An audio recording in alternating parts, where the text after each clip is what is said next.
Ayes have it, and the motion is carried. And demand number 2 to demand number 156 are granted.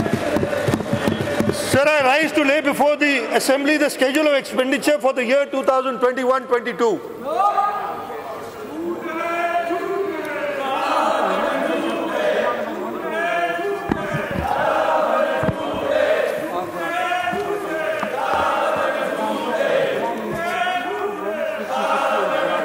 Demand number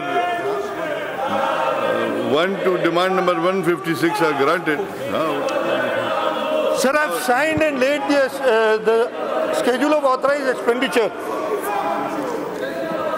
Sir, I will repeat it. Okay. I will. Now laying before the Assembly schedule of authorized expenditure for the year 21-22. Sir, I rise to lay before the Assembly the schedule of authorized expenditure for the year 2021-22. Schedule is laid.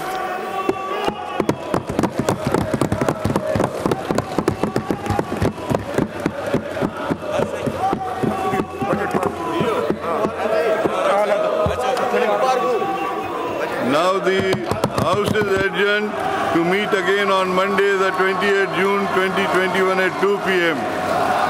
Mubarak ho.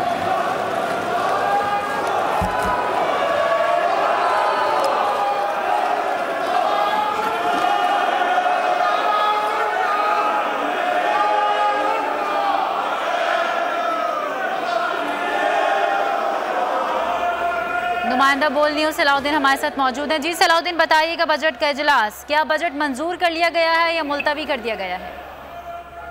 जी बिल्कुल, जो है आज जैसे इजलास शुरू हुआ opposition की जानिब से एहतजाज तो किया गया, लेकिन वज़ीर आला की जानिब से जब बजट की मंजूरी के लिए तहरीक पेश की गई तो बजट को जो है आज सिंध असम्बली में मंजूर कर लिया गया है। सबसे पहले जो है ज़िमनी बजट के गोशवारे वज़ीर आला ने पेश किए थे, जो उनको पहले मंजूर किया गया, उसके बाद जो है आज बजट मंजूर कर लिया गया है। लेकिन अपोजिशन की जानिब से एहतजाज जारी रहा और बजट नामंजूर के नारे लगाए जाते रहे और जो है जो नारे लगाते गए। लेकिन जैसे ही बजट मंजूर हुआ तो स्पीकर ने इजलास जो है वो फिर दोपहर 2 बजे तक के लिए मुलतवी कर दिया है। जी, बजट मंजूर कर लिया गया है और इजलास मुलतवी कर। बताइएगा सलाउद्दीन, पीटीआई और जीडीए ने भी तकरीर का मौका ना मिलने पर एहतजाज का ऐलान किया। जी बिल्कुल, जो है कल गुज़िश्ता रोज जो माहौल पैदा हुआ था ऐवान के अंदर, उस दौरान जो है स्पीकर की जानिब से बार बार अपोजिशन को वार्निंग दी गई थी कि आप एहतजाज ना करें, हम आपको जो तकरीरों का मौका मुकम्मल फराहम करेंगे। लेकिन जो एमकेएम का एहतजाज था वो जारी रहा और जब भी हुकूमती अरकान तकरीर करते थे तो एमकेएम की जानिब से ऐवान में शदीद नारेबाजी की जाती थी। इस दौरान जो है स्पीकर ने रूलिंग दी थी कि अगर आप एहतजाज खत्म नहीं करेंगे तो मैं तकरीरें करने का जो है मौका वो फराहम नहीं करूंगा और ये जो सेशन है मुकम्मल खत्म कर दूंगा। इसके बाद एहतजाज जारी रहा तो गुज़िश्ता रोज स्पीकर ने इजलास आज तक के लिए मुलतवी किया था और फिर आज जैसे ही इजलास शुरू हुआ तो जो अपोजिशन अरकान वो खड़े हुए, उन्होंने कहा कि हम तकरीरें करना चाहते हैं इस बजट के हवाले से।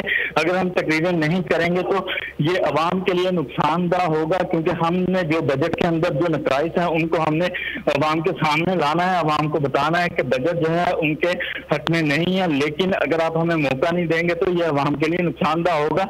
जिस पर स्पीकर ने दोबारा कहा कि मैंने कल इन सब अरकान से कहा था कि आप जो है वो तहम्मुल से मौका पर जो है आप तकरीर करें, लेकिन जो आपने मेरी बात नहीं मानी थी, इसलिए मैंने गुज़िश्ता रोज इजलास मुलतवी किया था।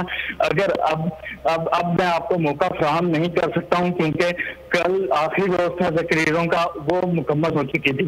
तो जिसके बाद आज जैसे ही इजलास शुरू हुआ अरकान, सबसे पहले जो एमकेएम के अरकान है वो अपने प्ले कार्ड लेकर स्पीकर डाइस के सामने चले गए, उन्होंने नारेबाजी शुरू की और अपोजिशन के दीगर अरकान जो है वो अपनी नशिस्तों पर खड़े होकर एहतजाज करने लगे। तो इस दौरान वज़ीर आला की जानिब से ज़िमनी गोशवारे जो बजट के गोशवारे हैं वो पेश किए गए, तो उसके बाद उनको मंजूर कर लिया गया। इसी दौरान अपोजिशन के शोर शराबे, बहुत शुक्रिया सलाउद्दीन, हमें अपडेट कर रहे थे। शोर शराबे के बावजूद सिंध असम्बली में बजट मंजूर कर लिया गया है, जबकि इजलास स्पीकर ने पीर तक के लिए मुलतवी कर दिया है। अहम अपडेट है कि शोर शराबे के बावजूद सिंध असम्बली में बजट मंजूर कर लिया गया है। अपोजिशन अरकान की जानिब से बजट नामंजूर के नारे लगाए गए।